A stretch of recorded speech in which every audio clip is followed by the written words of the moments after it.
কিন্তু ছাৰ আমি দেখা পাইছোঁ যে অলিয়ে গলিয়ে প্ৰাইভেট স্কুল মানে একদম মানে হৈ আছে বহুত না ঠিক এইটো আপুনি কয় নেকি এজ এ বিজনেছ হিচাপে হৈ আছে বস্তুখিনি এইটোও হয় কিছুমান বেয়া স্বভাৱ আছে একেবাৰে আপোনাৰ শিখৰ গুটখাকে খোৱাকে আদি কৰি তো ৰূপান্তৰ সেই জগত ধুনীয়া কৰে মানে কি মই এটা আহ্বান জনাম যে আপোনালোকে চবেই ৰূপান্তৰ হওক এইবিলাক তো এইখিনিয়ে মূল কথা এতিয়া অসম সাহিত্য সভা এনেকুৱা এখন অনুষ্ঠান যি অনুষ্ঠানত মানে মই 30 বছৰমান ইয়াৰ লগত থাকিও মই ভাবোঁ যে মই এতিয়াও সাহিত্য সভা সম্পৰ্কে বহুত কথা জানিবলৈ বাকী আছে নমস্কাৰ বন্ধুসকল দ্য মাইক্ৰফোন পডকাষ্টলৈ আপোনাক স্বাগতম জনাইছোঁ আজি আমাৰ লগত আছে অসম সাহিত্য সভাৰ চেণ্ট্ৰেল এক্সিকিউটিভ মেম্বাৰ ধুবুৰী জিলা সাহিত্য সভাৰ প্ৰতিনিধি লগতে তেখেতে এক্স জেনেৰেল ছেক্ৰেটাৰী ধুবুৰী জিলা সাহিত্য সভা আৰু তেখেতে যোৱা কাৰ্যকালত শ্ৰেষ্ঠ সাংগঠনিক সম্পাদক হিচাপে আছিল আৰু লগতে তেখেতে এজন বিজ্ঞান শিক্ষক জ্যেষ্ঠ বিজ্ঞান শিক্ষক লগতে সাহিত্যিক তেখেতে হৈছে আজাদ আলী আহমেদ ছাৰ আপোনাক মই এই পডকাষ্টত স্বাগতম জনাইছোঁ নমস্কাৰ আৰু ছাৰ লগত আজি আমি ডিছকাছ কৰিম সাহিত্য সভালৈ এডুকেশ্যনৰ ওপৰত বৰ্তমান ছ'চিয়েল কজৰ ওপৰত চ' ছাৰ এই ডিছকাছখিনি আজি কৰিম আৰু আপোনাৰ লগত ধন্যবাদ আপোনাৰ মাইক্ৰফোন পডকাষ্টৰ সত্তাধিকাৰ সকলোকে মই বহুত বহুত ধন্যবাদ কৃতজ্ঞতা জনাইছোঁ অসম সাহিত্য সভাৰ এগৰাকী বিষয়া হিচাপে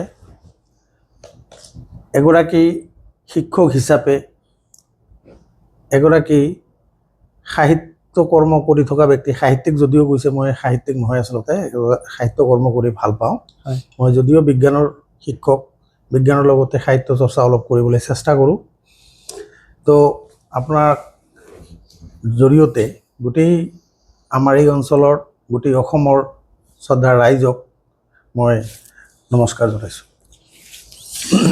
তো ছাৰ সাহিত্য সভাৰ যিহেতু আপুনি এক্সিকিউটিভ মেম্বাৰ তো সাহিত্য সভালৈ আমি ডিছকাছ কৰিম তো আপুনি যেনেকুৱা সাহিত্য সভাটো আপুনি কিয় জইন কৰিলে অসম সাহিত্য সভাটো মই যে আপোনাক সোধোঁ প্ৰথম কুৱেশ্যন হয়গৈ যে আপুনি বেলেগ কিবা হওক কিন্তু অসম সাহিত্য সভা বুলি আপুনি কিয় জইন কৰিলে ধন্যবাদ এই যে অসম সাহিত্য সভা জইন কৰা কথা আচলতে অসম সাহিত্য সভাত আমি জইন কৰাৰ কথাই নাই অসমত যিমান আমি অসমীয়া আছোঁ অসম সাহিত্য সভাখন হৈছে আমাৰ অন্তৰৰ হৃদয়ৰ অনুষ্ঠান আপুনি ধুবুৰীতে যাওক ধুবুৰীৰ পৰা শদিয়ালৈ য'তেই যাওক অসমৰ য'তেই যাওক যিকোনো এজন সাধাৰণ হালোৱা কৃষক এজন শ্ৰমিককো যদি সোধে অসম সাহিত্য সভাৰ বিষয়ে আপুনি গম পাব যে হয় সঁচাকে অসম সাহিত্য সভা কোনো তেনেকুৱা ধৰণৰ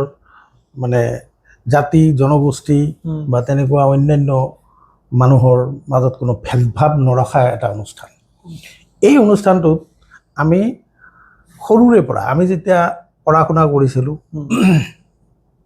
আমি যেতিয়া অলপ পঢ়া শুনা কৰি অলপ জনা বুজা হ'লোঁ সাহিত্য সভাৰ অনুষ্ঠানবিলাকৰ বিষয়ে গম পালোঁ তেতিয়াৰ পৰাই অন্তৰত সাহিত্য সভাৰ প্ৰতি এটা দুৰ্বলতা আমাৰ আছিল তো মই 1992-93 চনত লক্ষীগঞ্জ উচ্চতৰ মাধ্যমিক বিদ্যালয়ত যেতিয়া চাকৰিত সোমালোঁ সেই সময়ৰ পৰা আৰম্ভ কৰি আজিলৈকে প্ৰায় 30টা বছৰৰো অধিক কাল এই সাহিত্য সভাৰ লগত মই সেই যে মনত সৰুৰে পৰা এটা খুদুৱনি আছিল সেই মানে খুদুৱনিৰ কাৰণতে মই সাহিত্য সভাৰ লগত বিভিন্ন অনুষ্ঠানত যাওঁ সাহিত্যৰ প্ৰতি মোৰ এটা অনুৰাগ আছে সাহিত্য কৰ্ম কৰা মানুহবিলাকক ভাল পাওঁ সেই হিচাপতে মই এইবিলাকৰ লগত জড়িত হ'লোঁ অসম সাহিত্য সভাৰ আপোনালোকে জানে 3টা স্তৰৰ অনুষ্ঠান এইটো অসম সাহিত্য সভা জিলা সাহিত্য সভা আৰু শাখা সাহিত্য সভা এই যে মই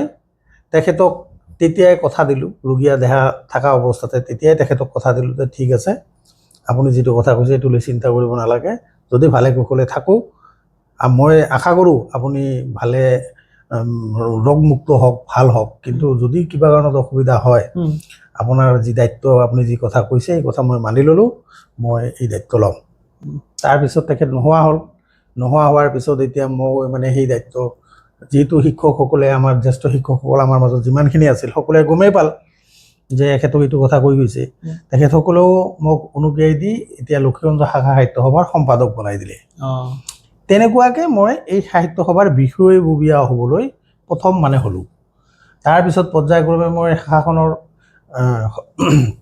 সম্পাদকৰ পৰা জিলাৰ সহকাৰী সম্পাদক হ'লোঁ 2টা কাৰ্যকালৰ সম্পাদক হ'লোঁ তাৰপিছত অসম সাহিত্য সভাৰ সাংগঠনিক সম্পাদক হ'লোঁ যোৱাটো কাৰ্যকালৰ এইটো কাৰ্যকালত মই অসম সাহিত্য সভাৰ ধুবুৰী জিলাৰ প্ৰতিনিধি হৈ কাৰ্য কৰি আছোঁ আৰু শিক্ষকতাটো আপুনি কৈছে মই লক্ষীগঞ্জ উচ্চতৰ মাধ্যমিক বিদ্যালয়ৰ বিজ্ঞানৰ এগৰাকী শিক্ষক এই ছাত্ৰক পঢ়োৱাৰ লগতে সাহিত্য সেৱা অলপ কৰি ভাল পাওঁ এইকাৰণে এই অনুষ্ঠানটোৰ লগত এনেকুৱাকৈ জড়িত হৈছোঁ আপোনাৰ কিমান বছৰ হ'লে সাহিত্য সভাত জড়িত হয় এইখিনি কথা মই ইতিমধ্যে ক'লোৱে যে 30 বছৰৰো অধিক কাল হ'ল কাৰণ বিলাসীপাৰাত আপোনাৰ হয়তো মনত আছে আপোনালোকৰ সকলোৰে মনত আছে এইটো কথা 97ত 1997 চনত বিলাসীপাৰা অধিৱেশনখন যেতিয়া হয় তাৰ আগতে 93ৰ পৰা মই লক্ষীগঞ্জ হায়াৰ ছেকেণ্ডেৰীত মানে জইন কৰিলোঁ তাৰপিছত 2-3 বছৰ আমি মানে বিনামূলীয়াকৈ স্বেচ্ছামূলক মানে এই হিচাপে বিনামূলীয়াকৈ আমি মানে ভেঞ্চাৰ যিটো কয় তেনেকুৱা অৱস্থাত আমাৰ হায়াৰ ছেকেণ্ডেৰীখন থাকিল প্ৰথম 96ৰ মাৰ্চত আমি এপইণ্টমেণ্ট পালোঁ চৰকাৰীকৰণ কৰা হ'ল তাৰপিছৰ পৰা আমি দৰমহা চৰমহা এইবিলাক পাইছোঁ কিন্তু এই 93ৰ পৰা ইয়াত যে থাকিলোঁ আমাৰ খয়ৰুল আমিনহঁতৰ লগতে সাহিত্য সভাৰ অনুষ্ঠানবিলাকত জড়িত হৈ থাকিলোঁ তাৰপিছত অধিৱেশন হ'ল অধিৱেশনৰ সময়তো তেখেতসকলৰ লগতে আমি চাই মেলি অধিৱেশনত এটেণ্ড কৰিলোঁ তাৰ আগতো আমাৰ বিভিন্ন অভয়াপুৰী দুধনৈ ইত্যাদি কৰি বিভিন্ন মানে অসম সাহিত্য সভাৰ অধিৱেশনবিলাকত আমি গৈছিলোঁ খুব আনন্দ পাইছিলোঁ তো এনেকুৱাকৈয়ে প্ৰায় 30 বছৰৰ অধিক কাল মই সাহিত্য সভাৰ লগত বৰ্তমান জড়িত হৈ আছোঁ মই শুনিছোঁ আপুনি কিতাপ লিখি ভাল পায় চ' আপোনাৰ কিতাপৰ ওপৰত কিবা ডিছকাছ কৰিব কেনেকুৱা ধৰণৰ কিতাপ আপুনি লিখিছে বা কিতাপ লিখি ভাল পায় আপুনি ঠিকে আছে কিতাপ লিখা কথাটো হৈছে এনেকুৱা মই প্ৰথমতে ক'লোৱে যে মই যেতিয়া ইয়াতে শিক্ষকতা কৰিবলৈ ল'লোঁ বিলাসীপাৰা আমাৰ BSNL যিটো অফিচ আছিল এই BSNL অফিচটোৰ যিগৰাকী এক্সিকিউটিভ ইঞ্জিনিয়াৰ আমাৰ ধুবুৰী ষ্টুডেণ্ট লাইব্ৰেৰীত তেখেত কিবা মালিক তেখেতে যেতিয়া ইয়াত আছিল এক্সিকিউটিভ ইঞ্জিনিয়াৰ হিচাপে ইয়াত কাম কৰি আছিল মানে মই শিক্ষকতা কৰোঁ মই কিতাপ পত্ৰ এইবিলাক লিখাৰ মানে তেতিয়াৰ পৰাই এটা মন মানে আছে ষ্টুডেণ্ট লাইফৰ পৰাই কিবা যিকোনো কাৰণতে হওক মানে অলপ লিখি থৈ যাই ভাল পাওঁ ডায়েৰী পত্ৰ আদি লিখি থওঁ তো কেতিয়াবা মানে ভাবিলোঁ যে কোৰ্চবিলাক যে বদলি হৈছে ছাত্ৰ ছাত্ৰীৰ উপযোগীকৈ দুখন এখন কিতাপ লিখিব পৰা যায় নেকি এই ভাবোঁতে তেতিয়া আমাৰ লক্ষীগঞ্জ উচ্চতৰ মাধ্যমিক বিদ্যালয়ৰ অধ্যক্ষ আছিল উপেন্দ্ৰ নাথ তেখেতৰ লগত মই কথাটো আলোচনা কৰি বিজ্ঞানৰ সহায়িকা কিতাপ এখন ক্লাছ 8ৰ কাৰণে মই মানে বিজ্ঞানৰ সহায়িকা কিতাপ এখন মানে মনতে ভাবিলোঁ যে এইখন লিখি ছাৰৰ অনুমতি লৈ ছাৰৰ নামটোও মই ক'লোঁ ছাৰ আপোনাৰ নামটোও থাকিব ইয়াতে আপোনাৰ মোৰ আৰু মোৰ সৰু ভাইটি মহম্মদ আলী এই আমি 3জনৰ নামেদি মই মানে কিতাপখন মানে প্ৰস্তুত কৰি ষ্টুডেণ্টৰ যদি অলপ উপকাৰত আহে তেনেকুৱাকৈয়ে পোনপ্ৰথমতে মই সেইবিলাক মানে কিবা অলপ মানে লিখি মেলি প্ৰেছত মই যোগাযোগ কৰিলোঁ তো প্ৰেছত যেতিয়া যোগাযোগ কৰিলোঁ প্ৰেছৰ মানুহে তাৰমানে কিতাপখন যেতিয়া মই ছপা কৰিবলৈ দিলোঁ তেতিয়া এই কিতাপখন এই যে ক'লোঁ যে মই আমাৰ BSNLৰ ইঞ্জিনিয়াৰ ধুবুৰী ষ্টুডেণ্ট লাইব্ৰেৰীৰ মালিক তেখেতে মোৰ কিতাপখন তাতে দেখিলে আপুনি শিক্ষক মানুহ এই কিতাপ এখন এনেকৈ লিখি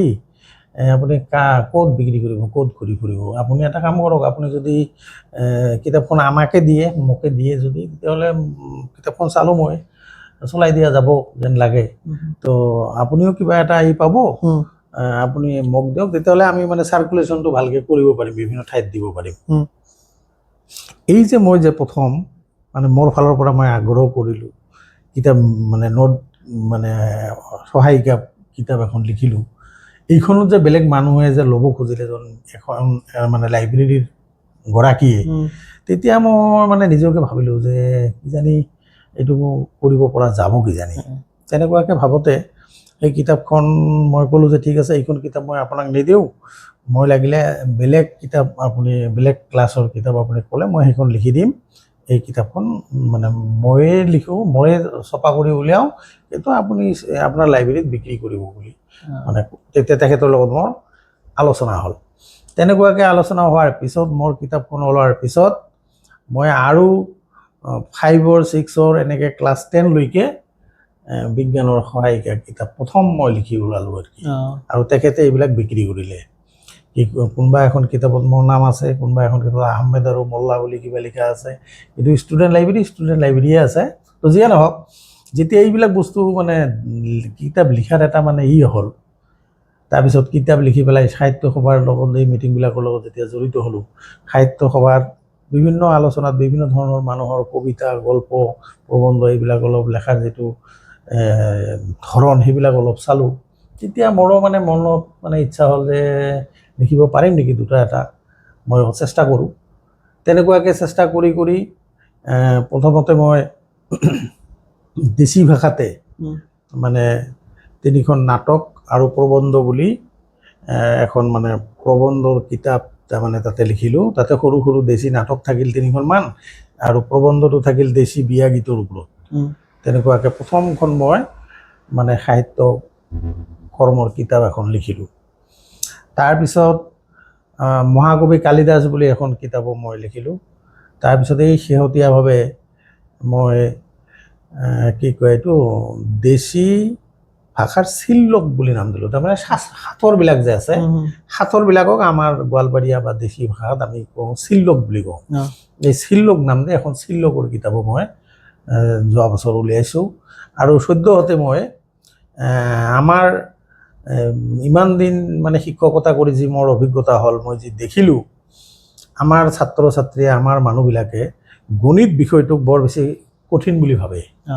গণিত বিষয়টোক কঠিন বুলি ভাবে কাৰণে মোৰ জীৱনকালত মই যিমান দূৰ পঢ়া শুনা কৰিলোঁ বা শিক্ষকতা কৰি মই কিছু মানে গণিতৰ কি বস্তু হ'লে, কি সূত্ৰ হ'লে, কি সংজ্ঞা হ'লে গণিতবিলাক মানে ছাত্ৰ ছাত্ৰীয়ে ভালদৰে বুজাত সুবিধা হয়, সহায় হয়, সেইবিলাক মই নোট কৰি গৈছিলোঁ একদম ষ্টুডেণ্ট লাইফৰ পৰা আজিলৈকে। সেই নোটবিলাকৰ আধাৰতে মই এখন গণিতৰ মানে সূত্ৰৰ কিতাপ এখন মানে প্ৰস্তুত কৰি আছোঁ। হয়তো 1 মাহ 2 মাহৰ ভিতৰতে এইখন কিতাপ ওলাব। সেনেকুৱাকৈ অলপ চলপ মই কিবা লিখিছোঁ। মই তেনেকুৱা কোনো সাহিত্যিক বা নহয়, মই সাহিত্য কৰ্ম অলপ কৰিবলৈ চেষ্টা কৰিছোঁ। আৰু সাহিত্য সংগঠনৰ মানে সংগঠক হিচাপে সাহিত্য সংগঠনটো কৰি ভাল পাওঁ। ৰাইজৰ মাজত সাহিত্য সভাৰ ভাল মানে ভাবে ইটো চলি থাকক, সেই কথা ভাবি মই এইবিলাক অলপ অলপ কৰি আছোঁ। আপোনালোকৰ আশীৰ্বাদত এইখিনি কামে মই এতিয়ালৈকে কৰিছোঁ। আৰু অদূৰ ভৱিষ্যতে যদি সম্ভৱ হয়, যদি ভালে কুশলে থাকোঁ, হয়তো আৰু মানে অলপ কিবা কৰি যোৱাৰ আশা আছে। বাকী মালিকেহে জানে কি কৰিব পাৰিম। সুস্থ থাকক আপুনি। আৰু সাহিত্য সভা ধুবুৰীত কেনেকুৱা ধৰণৰ কামবিলাক চলি আছে? মানে আমি যদি ধুবুৰীৰ কথাখিনি কওঁ, কাৰণ আমাৰ বাহিৰৰ পৰা যে ধুবুৰী বুলি কয়, এটা বেলেগ এটা পাৰচেপশ্যন আহে, এটা নেৰেটিভ এটা আহে। ঠিকে আছে, সেইটোত আপোনালোকে কেনেকৈ কাম কৰি আছে? ঠিকে আছে। এতিয়া ধৰক মই যেতিয়া সাহিত্য সভাৰ ধুবুৰী জিলাৰ সম্পাদক হ'লোঁ, মোৰে পৰম সৌভাগ্য, তেতিয়া মই সভাপতি হিচাপে পালোঁ ভোলানাথ মহাবিদ্যালয়ৰ অসমীয়া বিভাগৰ মুৰব্বী অধ্যাপক ডক্টৰ উপেন্দ্ৰজিৎ শৰ্মা। তেখেত হ'ল সভাপতি আৰু মই হ'লোঁ জিলা সম্পাদক। তেখেতৰ নিচিনা এগৰাকী শ্ৰদ্ধাৰ ব্যক্তিক, জ্ঞানী ব্যক্তিক, বহুত জনা বুজা মানুহক লগ পাই মই নিজকে ধন্য মানিছোঁ। আৰু তেখেতৰ লগত থাকি সাহিত্য সভাৰ ধুবুৰী জিলাৰ বিভিন্ন অঞ্চলত কেনেকৈ কাম কৰিব লাগে, তাৰমানে আপোনালোকে বহুতেই নাজানে কিছুমান কথা। যেনেকুৱা ধৰক মই যেতিয়া সাহিত্য সভা প্ৰথম কৰিবলৈ গ'লোঁ, 2-এগৰাকী ব্যক্তিয়ে সুধিছিল এইবিলাক এই যে প্ৰথমতে শ্ৰদ্ধাঞ্জলি অনুষ্ঠানত এই যে অলপ ভক্তি দিব লাগে, শ্ৰদ্ধাঞ্জলি দিব লাগে, এইবিলাকতো আমাৰ মানে ধৰ্মমতে পৰিপন্থী নহয়, ধৰ্মৰ আমাৰ নহয়, এইবিলাক মানে ভাল কথা নহয়। আপোনালোকে শিক্ষিত মানুহ, আপোনালোকে সাহিত্য সভা কিয় কৰে, এইবিলাক পূজা জাতীয় কাম কিয় কৰে, এনেকুৱা আমাৰ মাজতে কিছুমান আমাৰ ধৰ্মীয় গৰা আমি মনৰ ভাৱ থকা কিছুমান মানুহে পোনপ্ৰথমতে আমাক মানে এনেকৈ ক'ব বিচাৰিছিল। তাৰপিছত যেতিয়া আমি কথাবিলাক মানে ক'ব পৰা হ'লোঁ যে নহয়, আমি অসমীয়াটো আগত, আমাৰ এই যি পৰম্পৰা, আমাৰ এই যি মানে ৰীতি নীতি কালচাৰ, আমাৰ যি সংস্কৃতি, সেইটো বেলেগ আৰু আমাৰ ধৰ্মটো বেলেগ। আপোনালোকে ধৰ্মটো ইয়াৰ লগত আনি সাঙুৰ খুৱাই এইবিলাক যুক্তিযুক্ত কৰাৰ কাৰণে আজিকালি ধৰ্মক লৈ মানুহ ৰাজনীতি কৰিবলৈ খুব সুবিধা পাইছে। গতিকে এইবিলাক ঠিক কথা নহয়। বা যিকোনো এখন অঞ্চলৰ শিশুসকলৰ বিকাশৰ কাৰণে সাহিত্য সভাৰ মানে এটা অনুষ্ঠান আছে, এইটো কয় কুহি অনুষ্ঠান বুলি। যদি কুহি এই কোনোবা এখন জিলা বা কোনোবা এটা শাখাই যদি কুহি অনুষ্ঠানটো লৈ গাঁৱৰ বিভিন্ন প্ৰান্তত যদি অনুষ্ঠান কৰে, কুহিবিলাকৰ যথেষ্ট উন্নতি হ'ব। কুহিবিলাকৰ মাজত যি প্ৰতিভা আছে এই প্ৰতিভা ওলাই আহিব। কুহি অনুষ্ঠান আছে, ঠিক তেনেকুৱাকৈ মহিলাসকলৰ আকাশ অনুষ্ঠান আছে, যুৱক যুৱতীসকলৰ ৰামধেনু অনুষ্ঠান আছে। এই অনুষ্ঠানবিলাক যদি আমি কৰোঁ, কৰি আমাৰ সেই চাম ব্যক্তিৰ মাজৰ পৰা প্ৰতিভাবিলাক আমি বাহিৰ কৰি লৈ আহিব পাৰোঁ, আনি জিলাত বা অসম সাহিত্য সভাৰ মঞ্চত মানুহখিনিক আমি প্ৰেৰণামূলক কিছু বক্তব্য ৰাখিব দিব পাৰোঁ, কিবা মানে বঁটা বাহনা দিব পাৰোঁ, তেতিয়াহ'লে চবে প্ৰেৰণা পাব, ভাল হ'ব। এই কথাবিলাক তেখেতৰ লগত থাকি সাহিত্য সভাৰ জিলাখনত মানে বিভিন্ন অঞ্চলত সাহিত্য সভা কৰি মই বুজি পাইছিলোঁ যে নহয়, অসম সাহিত্য সভাই যি ধৰণৰ কাম কৰি আছে ঠিকে কৰি আছে, কিন্তু আমি যিখিনি কৰ্মকৰ্তা, আমি যিখিনি সাহিত্য সভাৰ লগত জড়িত কৰ্মী আছোঁ, আমি এই বস্তুখিনি সাধাৰণ ৰাইজৰ মাজত তাৰ আগলৈকে মইতো ভাবোঁ ইমান মানে বহলভাৱে লৈ যাব পৰা নাছিল। আমি চেষ্টা কৰি অলপ লৈ গৈছিলোঁ আৰু এতিয়াও আমি চেষ্টা অব্যাহত ৰাখিছোঁ। অদূৰ ভৱিষ্যতে আমি গাঁৱে ভূঞে এই বছৰো আমি চাপতগ্ৰাম, চালকোচা, এনেকুৱা কাছাৰীহাট, এনেকুৱা বিভিন্ন ধৰণৰ ভিতৰুৱা অঞ্চলত আমি অনুষ্ঠানবিলাক কৰি আছোঁ। আৰু প্ৰতিখন শাখাকে, আমাৰ ধুবুৰী জিলাত যিমান শাখা আছে প্ৰতিখন শাখাকে আমাৰ কিছুমান নিয়মীয়া অনুষ্ঠান আছে, যেনেকুৱা ধৰক পৰিৱেশ দিৱস, তাৰপিছত আমাৰ সাহিত্য দিৱস, আমাৰ এই যে বিভিন্ন শ্ৰদ্ধাৰ আমাৰ সভাপতিবিলাক, বিভিন্ন ধৰণৰ বৰেণ্য সাহিত্যিকসকল যে আমাৰ নোহোৱা হৈ গ'ল, তেখেতসকলৰ কিছুমান স্মৃতি দিৱস আছে। তাৰপিছত এই কবিতাৰ অনুষ্ঠান, তাৰপিছত অধিৱেশন, এইবিলাক কৰিলে সাহিত্য সভাৰ এটা মেছেজ আমাৰ গাঁও ভিত্তিত গাঁও অঞ্চলত যায়, মানুহখিনিয়ে সাহিত্য সভাক অলপ বুজি পায়। গতিকে আমি সকলোৱে সাহিত্য সভাৰ প্ৰতি ভাল মনোভাৱ লৈ এই কাম কৰাটো আমি বিচাৰোঁ। ৰাইজৰো সহায় সহযোগ প্ৰয়োজন আছে, ৰাইজ অন্তৰেদি ভাল পায়, কিন্তু বহুত সময়ত সাহিত্য সভাৰ কেতিয়াবা কেতিয়াবা এনেকুৱা কোৱাও আমি শুনিছোঁ, এই সাহিত্য সভাটো ভাল, আমাৰ কৰ্মীবিলাক ইমান বোলে ভাল নহয়। তে সাহিত্য সভাখনতো কৰ্মীবিলাকৰ নহয়, গোটেই অসমীয়া মানুহৰ। সাহিত্য সভাত কোনোবা এজন কৰ্মী কিবা এটা বেয়া কাম বা কিবা এটা বেয়া দেখিছে, আপোনালোকে অনুপ্ৰিয়াই দিয়ক, তেওঁক বাদ দি বেলেগক দিয়ক তাতে। কিন্তু সাহিত্য সভাখনক এলাগি কৰি মানে নিজে তাৰে পৰা আঁতৰি অহাটো এইটোতো ঠিক নহয়।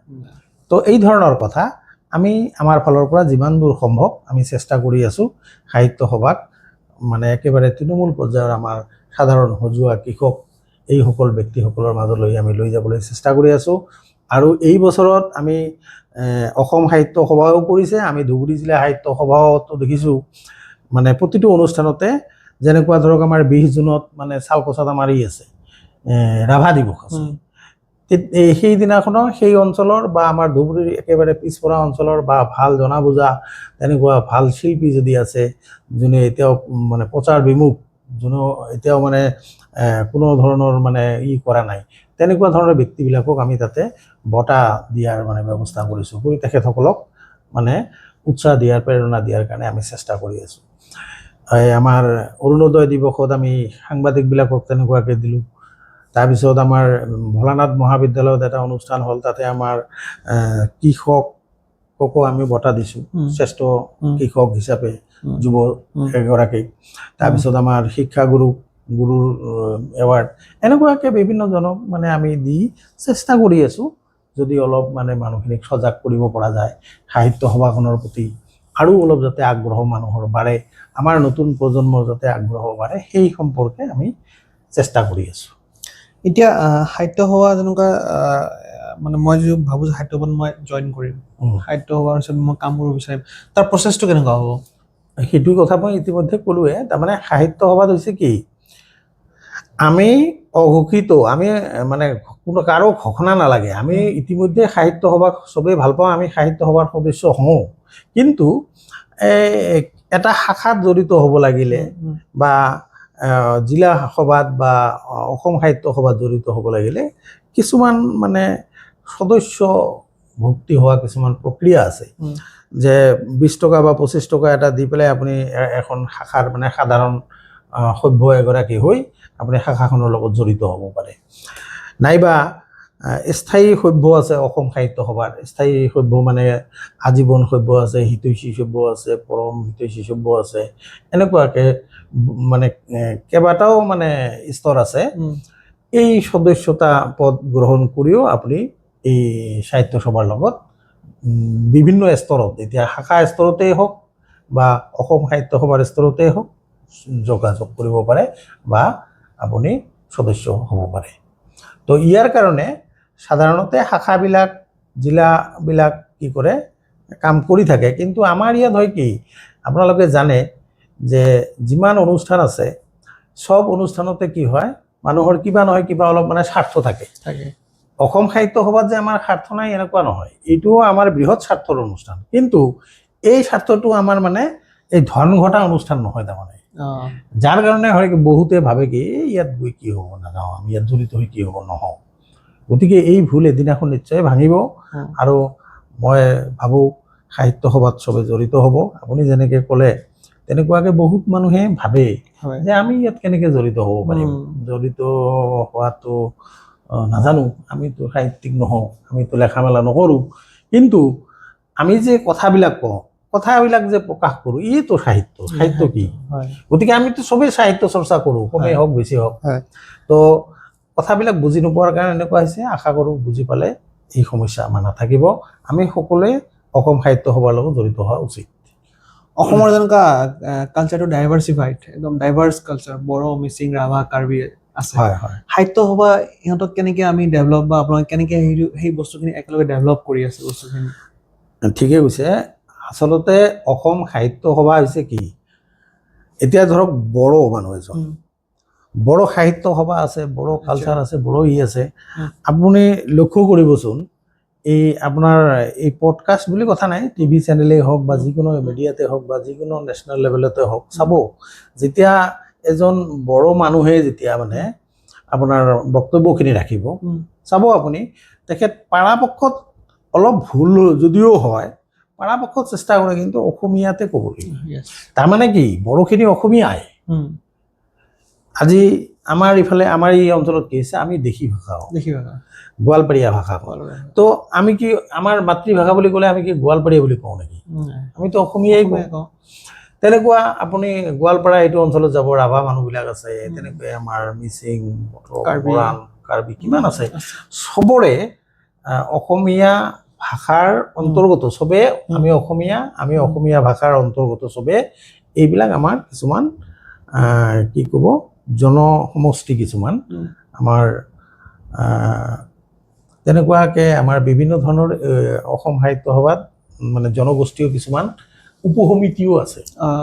আৰু এই উপসমিতিবিলাকৰ জৰিয়তেও মানে আমি এই বিভিন্ন ভাষা ভাষীৰ মানুহখিনিৰ মাজত আমি সমন্বয় কৰাবলৈ কিছুমান অনুষ্ঠানো কৰোঁ।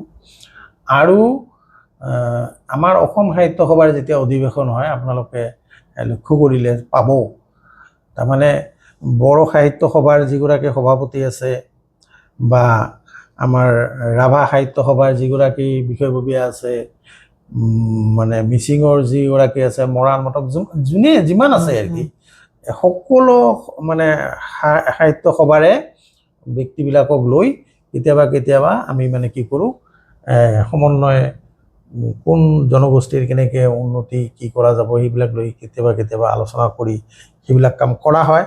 আৰু আমাৰ অধিৱেশনৰ সময়ত সকলোকে আমি সমান স্থান দিওঁ, মানে যি সন্মান দিব লাগে আমি দিওঁ। অকল এই সাহিত্য সম্পৰ্কীয় অনুষ্ঠানবিলাকেও নহয়, অকল যে ছাত্ৰ সংগঠনবিলাক যে আছে, যেনেকুৱা ধৰক একে ছাত্ৰ সন্থাকে আদি কৰি আপচু আমচু যিমান আছে চবকে আমি কি কৰোঁ চাব অধিৱেশনৰ সময়ত তেখেতসকলক লৈও আমাৰ সভা সমিতি কৰি তেখেতসকলৰ মনৰ ভাৱ আমি বিনিময় কৰাৰ মঞ্চ আমি তাতে দিওঁ। অৰ্থাৎ সকলো অসম সাহিত্য সভাৰ ভিতৰত আমি অন্তৰ্গত। তো এইখিনিয়ে মূল কথা। এতিয়া অসম সাহিত্য সভা এনেকুৱা এখন অনুষ্ঠান যি অনুষ্ঠানত মানে মই 30 বছৰমান ইয়াৰ লগত থাকিও মই ভাবোঁ যে মই এতিয়াও সাহিত্য সভা সম্পৰ্কে বহুত কথা জানিবলৈ বাকী আছে। তো তেনেকুৱা কথা বাহিৰৰ পৰা থাকিলে বুজা নাযায়। আমি সকলোৱে জড়িত হ'ব লাগে। সাহিত্য সভাখন কেনেকৈ ভাল কৰিব পৰা যায় সেই কথা সকলোৱে চিন্তা কৰা উচিত বুলি মই ভাবোঁ। ছাৰৰ পৰা আমি সাহিত্য সভাৰ কথাখিনি আমি গম পালোঁ। যিহেতু ছাৰ এজন ছিনিয়ৰ টিচাৰ হয়, ছায়েন্সৰ টিচাৰ, আৰু এই অঞ্চলত ছাৰৰ এটা বিশেষ আছে। তো ছাৰৰ পৰা আমি এডুকেশ্যন ৰিলেটেড কথা পাতিব বিচাৰিছোঁ। ছাৰ, এডুকেশ্যনটো আজিকালি আপুনি কেনেকুৱা দেখা পাই আছে? মানে কমপ্লিটলি প্ৰাইভেটাইজ হৈ গৈ আছে, চৰকাৰী যোনটো কোৱালিটি অফ এডুকেশ্যন সেইটো কমি আছে, নে আপুনি চৰকাৰৰ পক্ষ হোৱাৰ কাৰণে অলপমান এই কথাখিনি কোৱাত অলপমান প্ৰব্লেম হয়? তাৰমানে কথা মানে হৈছে কি, এতিয়া শিক্ষা বস্তুটো এনেকুৱা, আমি যেতিয়া পঢ়া শুনা কৰিলোঁ আমাৰ সময়ৰ শিক্ষা ব্যৱস্থাত কৰি বৰ্তমান শিক্ষা ব্যৱস্থা কিন্তু মই ভাবোঁ বহুত উন্নত। বহুত উন্নত মানে কিয় উন্নত? আমি যিখিনি সময়ত LP স্কুলত পঢ়িছিলোঁ না স্কুলো ঠিক আছে, না ডেস্ক বেঞ্চৰ ঠিক আছে, না শিক্ষকৰ ঠিক আছে। মানে আমি যিটো চাইছোঁ তেতিয়া তেনেকুৱা আছিল। আৰু বৰ্তমানে কিন্তু আপুনি চাব ইনফ্ৰাষ্ট্ৰাকচাৰকে আদি কৰি মানে ড্ৰেছ পাতি কিতাপ পত্ৰ সকলো সুন্দৰভাৱে চৰকাৰে কিন্তু মেনেজমেণ্ট কৰি আছে। অকল সমস্যাটো হৈছে ক'ত, যে আমাৰ কিছুমান মানুহে মানে এনেকুৱা ধৰণৰ ভাৱ এটা মানে ফোন কৰাই লৈছে, মনত বান্ধি লৈছে যে প্ৰাইভেট মানে বিদ্যালয়বিলাকত পঢ়ালে জানি ছাত্ৰগৰাকীৰ মানে বেছি ভাল হ'ব, চৰকাৰী বিদ্যালয়ত পঢ়ালে বা তেনেকুৱা সাধাৰণ ইয়ত পঢ়ালে কিজানি সিমান ভাল নহ'ব। সেই মনত এটা এনেকুৱা এটা ভাৱ মানে গ্ৰহ হৈ গৈছে, যাৰ কাৰণে এইটো মানে সমস্যাটো আপুনি দেখিবলৈ পাইছে বা আমি দেখিবলৈ পাইছোঁ। আৰু আমাৰ মানুহখিনিৰ মাজতো, আমাৰ শিক্ষিত মানুহ বা শিক্ষক বা আমাৰ এই জানা বুজা মানুহখিনিৰ মাজতো এটা ভুল আছে। মই নিজে কৈ আছোঁ, মোৰ নিজৰ ল'ৰা ছোৱালীক, মই কিন্তু এইটো মোৰ নিজৰ ছোৱালীক কিন্তু মই মোৰ বিদ্যালয়তে পঢ়াইছোঁ দেই, সেইটো আকৌ বেলেগকৈ ক'বলৈ। কিন্তু এনেকুৱা বহুত মানুহ আছে নিজৰ ল'ৰা ছোৱালীকো প্ৰাইভেটত পঢ়ায়। গতিকে সেইবিলাক এটা বেয়া মেছেজ যায়। গতিকে আমি সকলোৱে, আপোনালোকে পাহৰি গ'লে নহ'ব বা মানুহে বা আমি পাহৰি গ'লে নহ'ব যে চৰকাৰী বৰ্তমান যিটো লেভেলত চৰকাৰী চাকৰিয়ালবিলাক আছে, শিক্ষকবিলাক আছে, তেখেতসকল বহুত যদি চেষ্টা কৰে, বহুত যদি ইচ্ছা কৰে, বহুতখিনি শিক্ষাৰ ক্ষেত্ৰত কিন্তু উন্নত হয়। কিন্তু এই কিবা এটা মানে কেৰণ আছে এনেকুৱা ধৰক, সমন্বয়ততো চব কিছু হয়। আমাৰ শিক্ষক, ছাত্ৰ, অভিভাৱক, এই তিনিটা যে উপাদান আছে, এই তিনিটা উপাদানৰ মাজত কিবা মানে সমন্বয়ৰ অভাৱ আমি দেখা পাওঁ। সেইকাৰণে হয়তো শিক্ষাটো আমাৰ সফল ৰূপায়ণ হ'ব পৰা নাই। তো বৰ্তমানে যি ধৰণে শিক্ষা বিভাগে যি ধৰণে মানে চেষ্টা কৰি আছে, আশা কৰা যায় হয়তো অদূৰ ভৱিষ্যতে এইখিনি অলপ হ'ব। আৰু শিক্ষা ব্যৱস্থা আগত কৰি এনেও উন্নত হৈছে। হয়তো নৈতিক চৰিত্ৰবিলাকত মানুহৰ অলপ মানে আগত কৰি আমি যি দেখিছিলোঁ, এতিয়া নৈতিক চৰিত্ৰবিলাকত অলপ খেলি মেলি হৈছে। কিন্তু চবে যদি উপলব্ধি কৰে, বিভাগে যদি উপলব্ধি কৰে, আশা কৰোঁ এইবিলাক দূৰ হ'ব, শিক্ষা ব্যৱস্থা ভাল হ'ব, সকলোৱে এদিন চৰকাৰী বিদ্যালয়ৰ হ'ব। কিন্তু ছাৰ, আমি দেখা পাইছোঁ যে অলিয়ে গলিয়ে প্ৰাইভেট স্কুল মানে একদম মানে হৈ আছে বহুত। ঠিক, এইটো আপুনি কয় নেকি এজ এ বিজনেছ হিচাপে হৈ আছে বস্তুখিনি? এইটোও হয়। লগতে private tuition, private coaching centre ইমানে বাঢ়ি গৈছে। এইটোও হয়। কিয় জানে, এতিয়া শিক্ষা, স্বাস্থ্য এইবিলাক যেতিয়া উদ্যোগ হিচাপে যেতিয়া কৰিব, তেতিয়াতো বিজনেছৰ নিচিনাই মানে কৰিব নহয়। কিন্তু এইটোত বিজনেছ হিচাপে যদিও কৰে, কিছু মানে পৰিমাণে দুই এগৰাকী ব্যক্তি, কিছু ব্যক্তি লাভৱান হ'ব নহয়, ঠিকে আছে, লাভৱান হ'ব। কিন্তু সামগ্ৰিকভাৱে কিন্তু বস্তুটো ঠিক নহয়। আপুনি চাব এজন দুখীয়া মানুহ দুখীয়া মানুহৰ মানে ল'ৰা ছোৱালীয়ে এইবাৰে মই চাইছোঁ আমাৰ লক্ষীগঞ্জ অঞ্চলৰে এজন ল'ৰা MBBSত পাইছে এইবাৰ চাইছোঁ মই।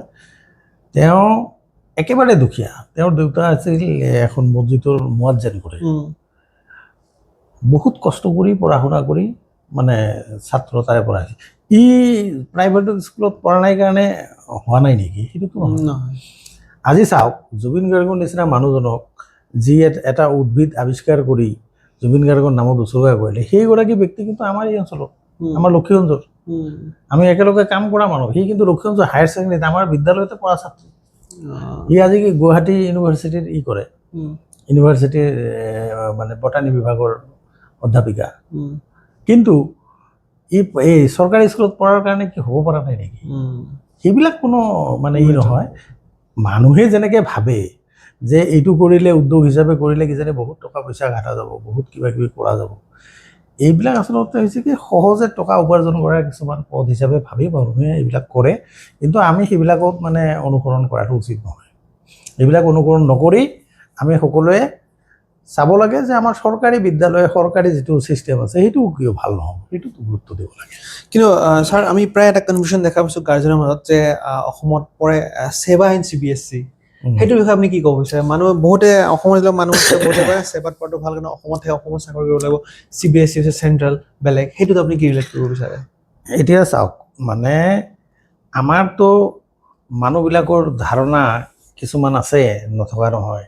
কিন্তু বৰ্তমানে আপুনি যদি পাঠ্যপুথিবিলাক যদি চায়, যিজন ল'ৰাই ছেবাত পঢ়ি আছে তেওঁৰ যিখিনি পাঠ্যপুথি আছে আৰু যিজন ল'ৰাই CBSEত পঢ়িছে তেওঁৰ যিখিনি পাঠ্যপুথি আছে, দেখিলে আপুনি গম পাব একেই। এইটো অসমীয়াত জাষ্ট আছে, এইটো হিন্দী আৰু ইংলিছত আছে, কথা একেখিনিয়ে আছে। বৰঞ্চ আপুনি লক্ষ্য কৰিলে পাব ছেবাত যিবিলাক ছাত্ৰ ছাত্ৰীয়ে পঢ়ে তাহাঁতে আকৌ ঐচ্ছিক গণিত, এডভান্স মেথমেটিক্স, অমুক তমুক এনেকুৱা কিছুমান পঢ়ি এওঁলোকে মেথমেটিক্সত বহুত ডেভেলপ হৈ যায়। অথচ CBSEত কিন্তু সেই সুবিধা নাই। গতিকে আপুনি কি যুক্তিত ক'ব যে CBSE বেছি ভাল, মানে ছেবাটো বেয়া? মোৰ বোধেৰে এইবিলাক কথা নহয়। CBSEও ভাল, ছেবাও বেয়া নহয়, ছেবাও ভাল।